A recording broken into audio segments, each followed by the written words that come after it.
started running when I ran out of the house and took off my diaper and would run around the yard as a little kid, maybe like 2 years old. I ran on my own through high school. It's a different type of competition.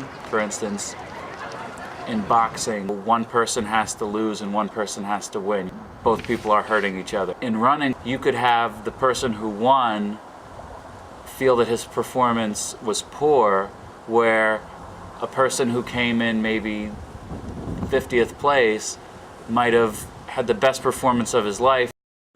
The masses who run are, by and large, they're very supportive of each other, and no one looks to put somebody down, really. It's all, come on, you can do it.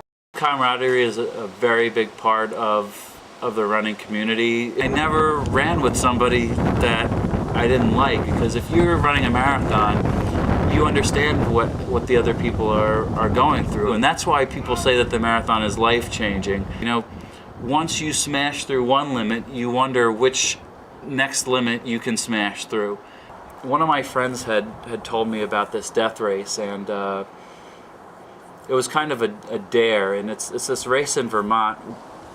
Part of it is a waiver, and you have to get on and say that you're of sound mind and that yes, you may die. It's only 10 miles, but it's full of obstacles, just craziness. The gun goes off, we start racing.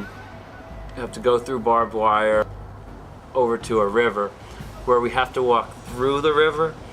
So we're carrying in a bucket 10% of our body weight in sand through the water. We're not allowed to go on the edge of the water. We have to walk in the water for maybe 2 miles or something, over to a marble chiseling shop.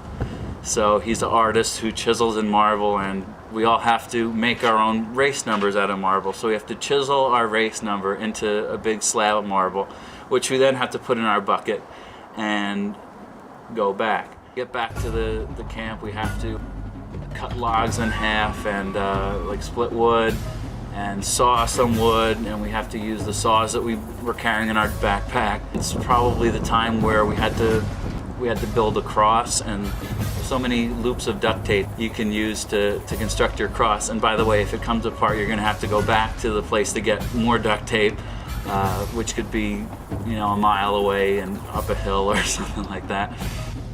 Describe a marathon as basically living a year in, say, 3 or 4 hours, because there's always a point where it starts getting harder and you feel like you're running faster, but you're running slower. It's called the wall. It's basically the feeling that you want to quit, and it's very hard. And it happens in life, it happens in the race, but the key is with a marathon or in life, you have to recognize that emotion. You have to realize, hey, this is a bad time for me, but you just take it down to the basics and say, one foot in front of the other, keep going.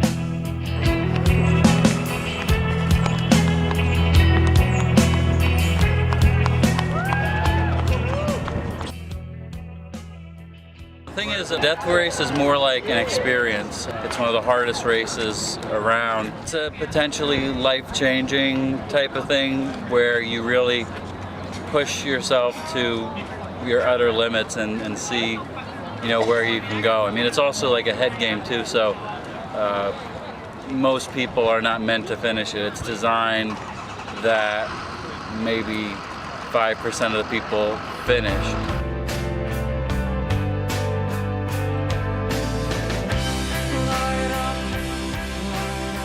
There's nothing better than to come back from a feeling of, I don't think I can make it, and then actually make it. If more people acted like runners in that aspect, things would be better. And it gives you a whole more optimistic perspective on life, because you say, well, look at all these things that I don't think are possible. Probably a lot of them actually are possible. And instead of saying, I can't do that, you say, how can I do that,